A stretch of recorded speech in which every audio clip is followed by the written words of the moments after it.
कौन थे Franz Kafka? Franz Kafka 20वीं शताब्दी के एक प्रसिद्ध जर्मन भाषी लेखक थे जिनका जन्म 3 जुलाई 1883 को ऑस्ट्रिया हंगरी के पराग अब चेक गणराज्य में हुआ था। काफ्का ने साहित्य में ऐसी रचनाएं की जिन्हें आज भी आधुनिक युग की जटिलताओं और समाज के असहज पहलुओं को समझने के लिए महत्वपूर्ण माना जाता है। उनकी लेखन शैली अक्सर काफ्केस्क के रूप में जानी जाती है, जिसमें एक विचित्र, अस्वाभाविक और दमनकारी स्थिति में फंसे हुए नायक होते हैं, जो आधुनिक समाज में व्यक्ति की अस्तित्वहीनता, अकेलापन और संकट का प्रतीक बनते हैं। जीवन और शिक्षा। काफ्का का जन्म एक मध्यवर्गीय यहूदी परिवार में हुआ। उन्होंने प्राग यूनिवर्सिटी से लॉ की पढ़ाई की और ग्रेजुएशन के बाद बीमा कंपनी में काम किया।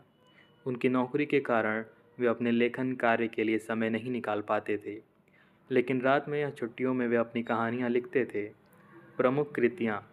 फ्रांज काफ्का की सबसे प्रसिद्ध कृतियाँ निम्नलिखित हैं। द मेटामॉर्फोसिस, यह उनकी सबसे प्रसिद्ध कहानी है, जिसमें मुख्य पात्र ग्रेगोर समसा एक सुबह उठकर खुद को एक विशाल कीट में रूपांतरित पाता है। यह कहानी व्यक्ति के अस्तित्व के संकट और पारिवारिक रिश्तों पर सवाल उठाती है।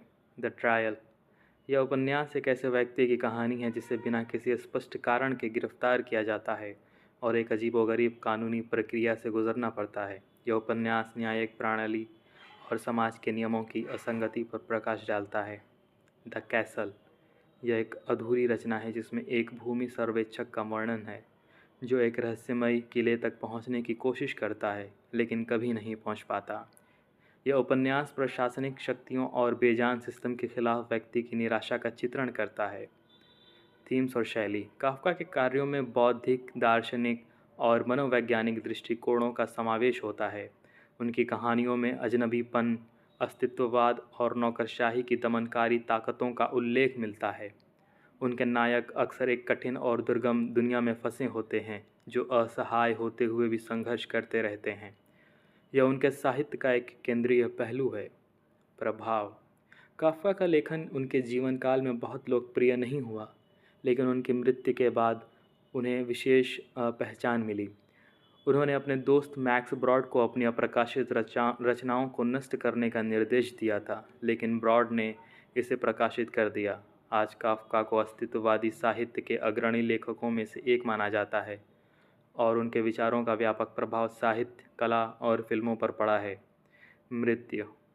काफ्का की मृत्यु 3 जून 1924 को तपेदिक यानी ट्यूबरक्लोसिस के कारण हुई थी। उनकी ज़िंदगी कठिनाइयों और बीमारियों से भरी हुई थी, लेकिन उनका साहित्यिक योगदान उन्हें साहित्य के इतिहास में हमेशा के लिए अमर बना गया।